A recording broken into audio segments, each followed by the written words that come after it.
नमस्कार मित्रांनो, good morning. मी Nitin sir. आज एक महत्त्वाची अपडेट तुमच्यासाठी घेऊन आलो आहे. ती म्हणजे स्टेट बोर्डाने म्हणजेच HSC बोर्डाने 12वीच्या ज्या परीक्षा दरवर्षी घेतल्या जातात त्या यावर्षी नेहमीप्रमाणेच्या टाईमटेबलपेक्षा 10 दिवस अगोदर होणार आहेत असं आज डिक्लेअर केलं आहे. आणि जो रिझल्ट जून महिन्यात यायचा तो आता मे महिन्यातच येणार आहे. त्याचं कारण असं की स्टेट बोर्डपेक्षाही UGCने पाठीमागच्या वर्षीपासून कोणत्याही बॅचलर डिग्रीसाठी एंट्रन्स डिक्लेअर केलेली आहे. आणि म्हणजे BBA BCA BBM IB या सर्व कोर्सेससाठी आता पुढच्या वर्षीपासून एंट्रन्स असणार आहे. आणि ती एंट्रन्स साधारण एप्रिल किंवा मे महिन्यात असते. त्यामुळे सर्व विद्यार्थ्यांना वेळ मिळावा आणि ॲडमिशन प्रोसेस सुखकर व्हावी या अनुषंगाने बोर्डाने परीक्षांचं टाईमटेबल 10 दिवस अगोदर आणलेलं आहे.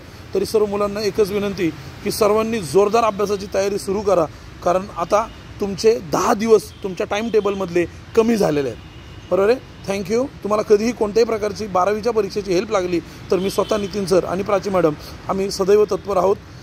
तर तुम्ही कधीही आम्हाला फोन करा. तुम्हाला सगळ्या गोष्टींची हेल्प आमच्याकडून अवेलेबल असेल. आणि माझ्या पर्सनल नोट्स किंवा काही गायडन्स तुम्हाला हवा असेल तरीसुद्धा तो सुद्धा अवेलेबल आहे. थँक्यू.